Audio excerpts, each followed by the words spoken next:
A barrage of NYSE listed companies have made headlines in recent weeks when reporting quarterly earnings. Today's bell ringer, ADT, just reported theirs at the start of August, and they usually consist of similar routines, right? Company reports figures like earnings per share and revenue before said company's executives team host an earnings call to go over those figures and then provide guidance. But one company, Stakeholder Labs, is looking to change the game when it comes to earnings season. Joining me now is Matt Joanou, co-founder and CEO of Stakeholder Labs. Good morning. Morning, Trinity.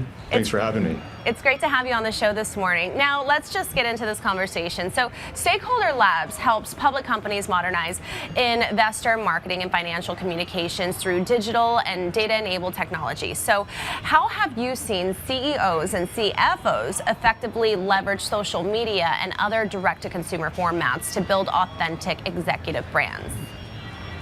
Yeah, it's a great question. We've really had a front row seat to the transformation in the investor relations and communications world. We had a number of great examples this last earnings season. You had Daniel Ek from Spotify walking next to a lake in Sweden after his earnings call, recording vertical video, feels very authentic, very real, talking about earnings, giving a breakdown, and really communicating to the next generation of shareholders. And that's both geared towards retail, but it's also over the last... Oh, sorry, go ahead. I was going to ask you if you could share some specific examples of what you're talking about. Yeah, so as mentioned, Daniel Ek recording the video after the fact. We saw Harley from Shopify doing a breakdown on Twitter. And then we also had Vlad from Robinhood doing his own version as well. And with that, I think we're seeing a lot more authenticity in how they're reaching those shareholders and trying to translate it to something that's very palatable. They're using that direct to investor format. And then beyond that, we're also seeing investment in the owned and operated properties. So you're seeing a lot of these companies transform their investor relations website into more of an investor portal. And they're standing up social channels where they can reach investors and they can engage with them where they are, whether that be Twitter, Reddit, Instagram, etc. Now, I want to talk more about direct communication with investors, with platforms like your after earnings show. How do you ensure that financial results and corporate messages resonate directly with your target audience? Yeah, I think what we're seeing across the board. So as you mentioned, we launched a show earlier this year with Morning Brew called After Earnings that allows public company CEOs and CFOs to speak directly to their investors and in a format that is something that people are used to, long form video. And that really gives them a chance to sit down, put a face to the ticker, if you will, and tell their story. And a little bit of that is reviewing what happened on their earnings call, but it's sharing updates, it's giving a feel for the company, it's talking about the executive's journey, and it's giving them that opportunity to speak. And it's hosted by Katy Perry and Austin Hankwitz, who are content creators in the finance world that really are able to speak to millennial and Gen Z investors. Talk to me more about what are some of the key benefits and challenges of this kind of approach?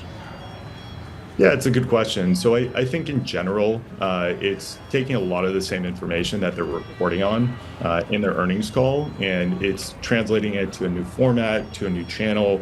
Not only do they have the long form video, but they're able to do cut downs where they have 15, 30-second clips that are translating specific messages, and they're able to push that out through social.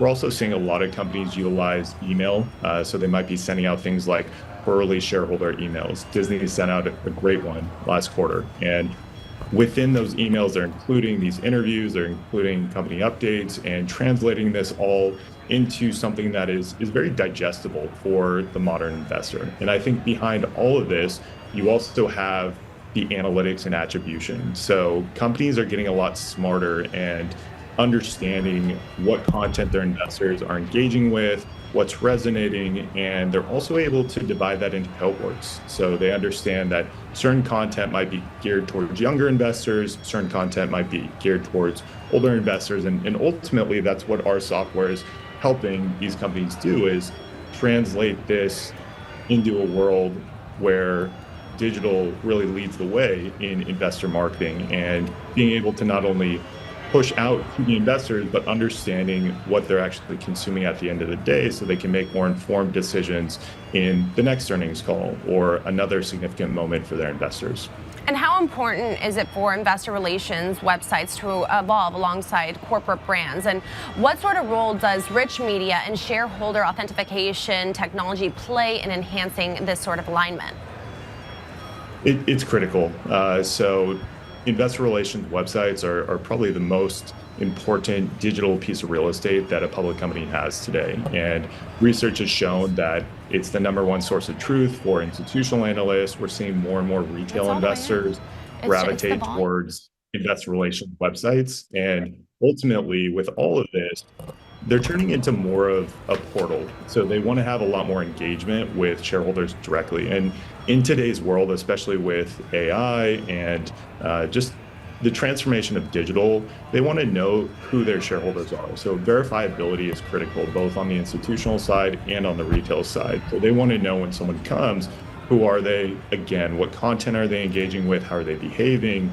So that they can make more informed decisions. And this is something that has happened in the digital marketing world with consumer marketing over the last 10 to 20 years, but it's really taking hold in investor relations today. And we're seeing a number of public companies embrace a more modern approach to investor relations in general.